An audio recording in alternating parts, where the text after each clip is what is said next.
It's like something from a Hollywood horror movie. A hospital where patients are given massive doses of drugs like LSD, intensive shock therapy, put to sleep for months at a time. I was reduced to a baby and wearing diapers and being fed and, you know, I can't imagine it. I don't remember that, thank goodness, because it would haunt me in my dreams. But at Montreal's Allen Memorial Institute, the nightmare was all too real. And incredibly, what happened there was secretly supported by the U.S. Central Intelligence Agency and the Canadian government. It just doesn't make sense that you can take a mother away from her children and ruin her life and that other people won't be affected too. I'm Bob McEwen. On this Fifth Estate, we investigate what the Government of Canada kept hidden for decades and what they're still trying to hide.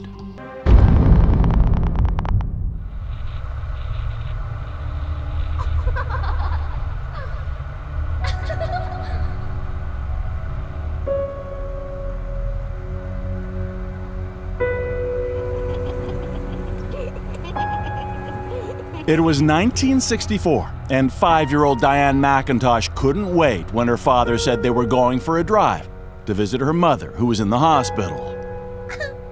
My dad used to let me sit on his knee and steer the car, and so that was play.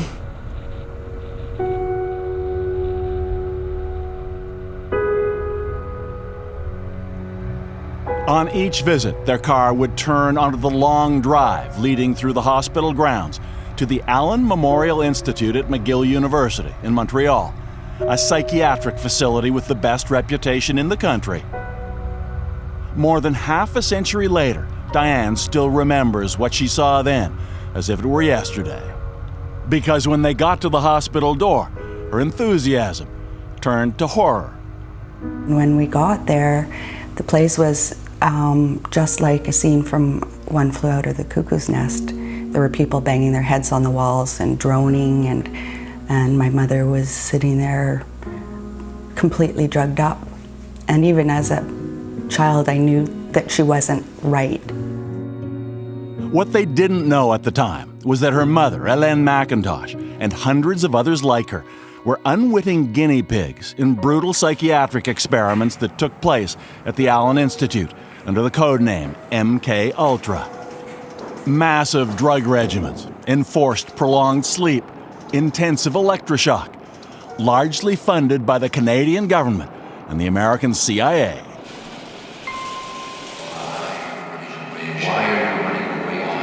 No consent was ever asked from the patients, and no explanation of the experiments was ever given to them. The MK Ultra brainwashing project got its start in the early days of the Cold War, when some Canadian and American soldiers returning from the conflict in Korea expressed sympathy for their communist enemies. At a time of paranoia about the so-called Red Menace, the Americans believed the Soviets and Chinese might well have devised an effective brainwashing method, and the CIA was determined to crack it, as ex-CIA officer John Gittinger told the Fifth Estate in 1980. So we were charged with rather an elaborate attempt to try to find out chemical, psychological, any kind of means that people could use to influence the behavior of the people. But the CIA knew it could be politically difficult to fund brainwashing directly, so it set up a front company to do it, euphemistically called the Society for the Investigation of Human Ecology. These are the days and hours are the occasions. And they found a prominent scholar doing related research in Montreal, the renowned psychiatrist Dr. Ewan Cameron, co-founder of the World Psychiatric Association. Those who worked with Cameron called him domineering, and more. He was an authoritarian, ruthless, power-hungry, nervous, tense, angry man. Not very nice. And it is his mind, no less, which may destroy mankind. Over the years, in addition to CIA funding, Dr. Cameron received Canadian government research grants worth well over $4 million today for experiments on what was called psychic driving and depatterning, attempts to erase negative memories from the human mind and replace them with new, positive ones. So it was that in 1962, a 23-year-old mother of two, Hélène McIntosh, was referred to Ewan Cameron for what she thought would be a time out from the pressures of motherhood and marriage. They promised me that I would get rested. I was told that I would be looked after in the hospital. Depressed after the birth of her second child, her GP recommended Dr. Cameron. No one told her she would be part of a radical science project with a full menu of experimental treatments, shock, drugs like LSD, months of induced sleep with recordings bombarding her subconscious 24/7. After all that, Hélène McIntosh says she effectively became an infant again. That was hell. It really was. It's something that you can't describe. And when I start talking about it, I start shaking. My body shakes. It's like my body's saying, don't go there. Today, Hélène has only a few scattered memories of her years at the Allen. Electroshock and a picture of Dr. Cameron, but I do remember him. I remember his voice very clearly. What do you remember about him? He sat me in front of a group of medical students or doctors that were doing their residency, and he said, "This woman is hopelessly incurable," and that was it. And he was so cold.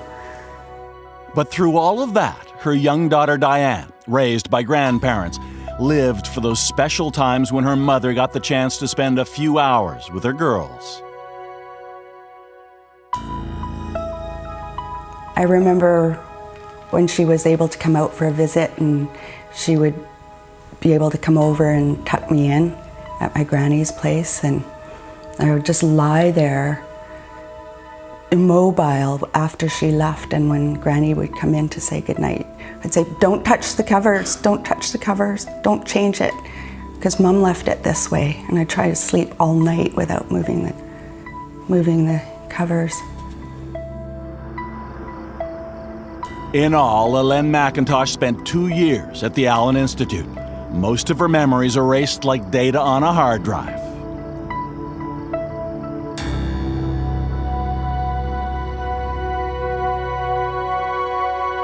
That's you. Yeah. Look how dark my hair is. I don't think that's... Today, at home in British Columbia, much of the McIntosh family album is a mystery to Hélène. Now it's Diane who must guide her mom through the images of the past she no longer remembers. There's Carolyn. So they're not in order. That's me. That's you, of course. It is clear that in different ways, both McIntoshes are victims of that secret brainwashing project in Montreal, and they are far from alone. Hundreds of victims passed through these doors in the 1950s and 60s, all with their own horror stories. I feel like I've been completely used. I feel like my mind has been completely invaded. Had to be toilet. I was a vegetable. I had no identity, I had no memory, I'd never existed in the world before. I had lost all just my like a baby. in myself. I suffered like hell. My mother had to stay with me all the time. She couldn't leave me 1 hour. 5 decades later, the government of Canada has been more deeply involved in all this than it wants to admit, with new secret settlements, shutting down lawsuits, and gag orders. And as you'll see after the break, it is not something they want you to know about. The government doesn't seem to do anything. They don't recognize you. It's wrong. It's shameful.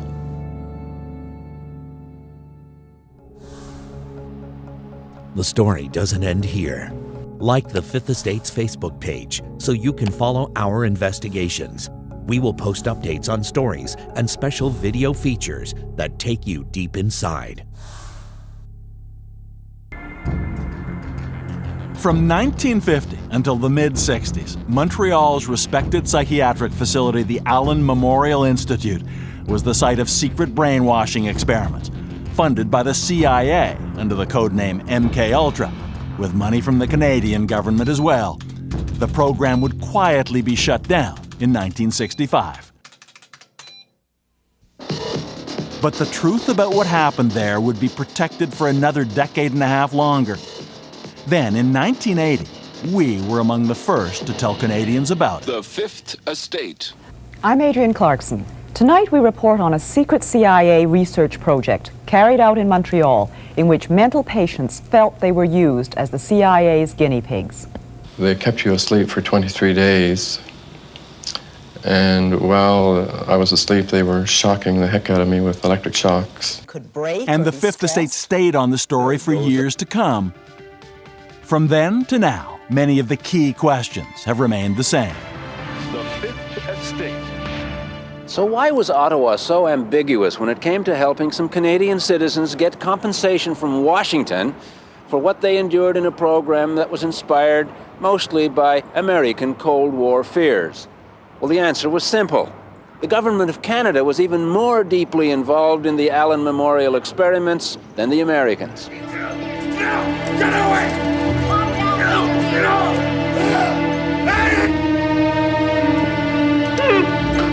Hold him!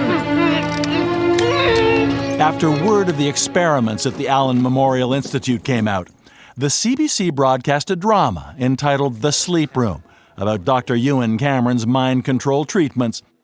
In the absence of visual evidence inside the hospital, it is as close as we can come to how it looked and sounded.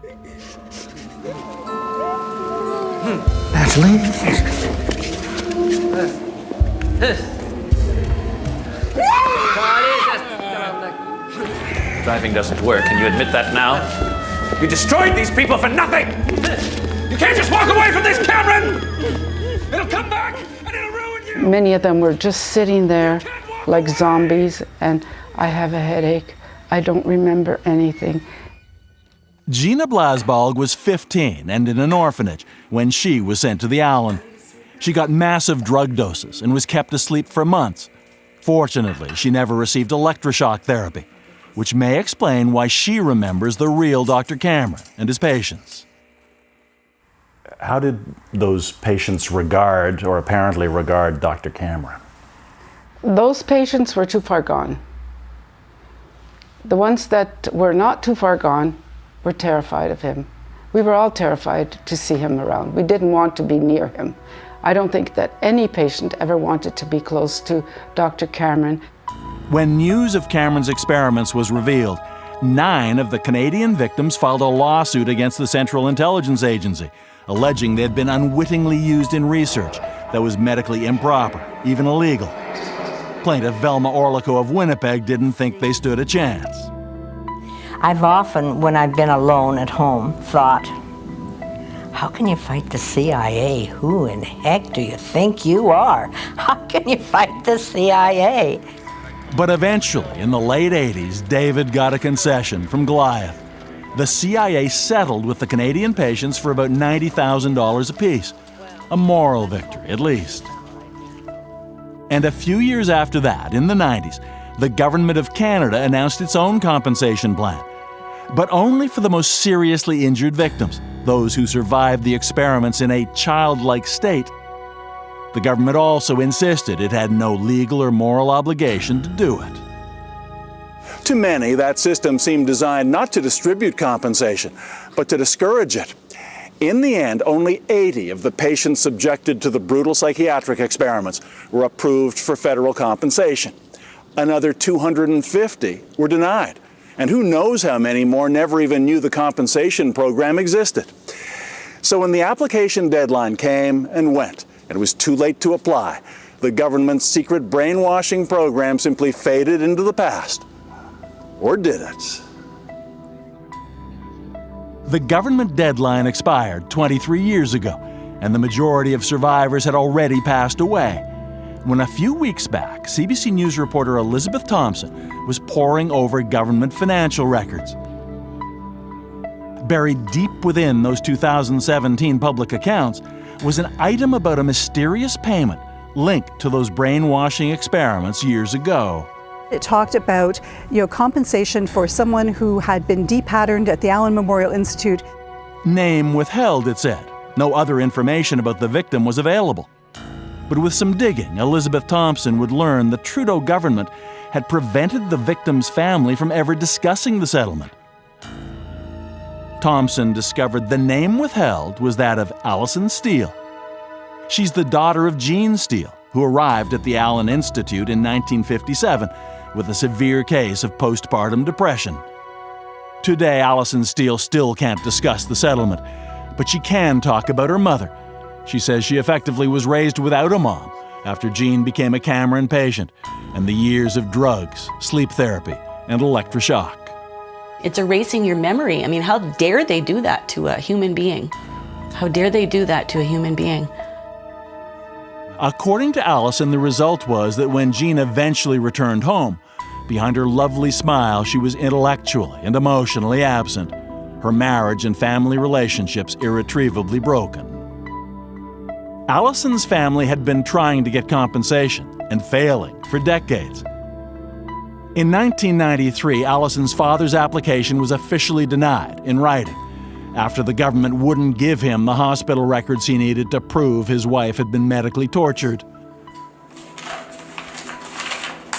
I have a big thick file of all his handwritten letters back and forth to the government,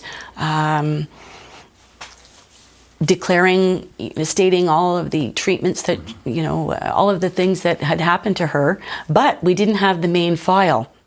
And then the years went by. First, Alison's mother Jean died, and her father passed away at 93, his quest to have the federal government do what's right for victims like Jean still unfulfilled. But 2 years ago, a breakthrough. Alison made an official request for her mother's full medical file under the Access to Information Act. And this time, incredibly, a package arrived in the mail. So I waited, and sure enough, about a month later, I received a manila envelope with about 300 pages, legal size, double-sided, of all of the bedside notes. In the basement chest in Knowlton, Quebec, where she stores those records, is a mine of information that the government had kept to itself for decades. Notes her father could have used years ago to prove what happened to her mother. Among those newly discovered notes, some written by Ewan Cameron himself. Alison's mother Jean is described as overactive, overtalkative, distractible, very suspicious, showing inappropriate behavior, and crying for no reason. Those adjectives certainly could describe someone no longer mature enough to be a mother because of Dr. Cameron's depatterning. And other notes from Cameron and colleagues clearly state that Jean Steele had at least 24 intensive electroshock sessions and might require weekly shock treatments for the next 2 to 5 years, seemingly indicating a very serious condition. Now, these are the files your dad never saw. He never saw those files. Your father never got that kind of material. No, he didn't. Well, I guess it was his word against the government's word. How do you think he would feel about you and this? Oh, he would be proud as punch. He would be proud as punch of me. I know he would. Oh, yeah. He would be very happy. When Alison Steele took those new medical documents to her lawyer, Alan Stein, he immediately launched a court action against the federal government. He says the Steele family finally had the proof they'd always needed. There's no question about it. Her medical history and medical report confirms this. You talk to Alison, she says, that took my mother away. She had no capacity to be a mature parent after that. That's right. And I've seen that. I've seen medical reports from many, many other former patients of Dr. Cameron who were denied compensation, and the same thing happened to them. And ultimately, the federal government would agree to pay compensation in her mother's name, on the condition neither she nor her lawyer ever talk about it in public. What does that tell us about the mindset of the current government? That this should be something they insist upon? Because they don't want more applications. They don't want to have to deal with more applications. If this went to court, it would have more publicity and more applications would be forthcoming. Now, in accepting your settlement, you were required to have a non-disclosure agreement. Correct. You couldn't talk about the settlement itself. No. Let me ask you about what that represents. Is that not apparently a way for the government to limit the number of people who learn about this, who might be entitled to something like this themselves? Well, it seems to be something because... Why else would they do it? Why they're still covering it up? Why are they still covering it up? Maybe they won't if they hear about this. You know, maybe they will try to realize and recognize what the government did before, and maybe there's still hope that they could at least recognize these victims. And lawyer Alan Stein says it's now time for the Government of Canada to finally admit the role it played in those brutal experiments. The government never acknowledged that it was responsible for the experiments carried out by Dr. Cameron, and which experiments the Government of Canada funded. There was no question that the Government of Canada funded these experiments. Do you believe that responsibility should be taken? I definitely believe it. The years of silence haven't been easy for the victims. For survivor Elaine McIntosh and her oldest daughter Diane, it's taken years to be able to discuss it all with one another. Diane was only 3 when her mother entered the Allen Institute, and Elaine knows too well that Diane and the other girls have been profoundly affected by what happened to her. I just hope that she, I know she's forgiven me for, I don't think she's ever held it against me. When she was on the phone, all she said was, "I love you so much, I love you so much." And I know she does, you know. I'm still dealing with this and still struggling with it. There have been negative ramifications in my life, and that have prevented me from being happy and from being productive at many times. Elaine McIntosh was one of the lucky ones who got a hard-fought settlement from the government in the 1990s, but she says for her it was about a lot more than that. I got the compensation, but for me it wasn't the money, it was the validation that I received, that I wasn't totally crazy, you know, that I was treated the way I was, and it made me do crazy things, but I didn't go in there crazy. Not having our mom was not great, but if you remind her of that, it hurts her too much, you know. And I just have to say, it wasn't you, it was them. It is now the better part of 7 decades since the Allen Memorial Institute in Montreal became that house of horrors. Today, perhaps hundreds of Canadians, survivors and family members, are still paying the price for the brainwashing experiments sponsored by the Canadian and American governments. Yet to this day, neither the U.S. nor Canada has ever said we're sorry.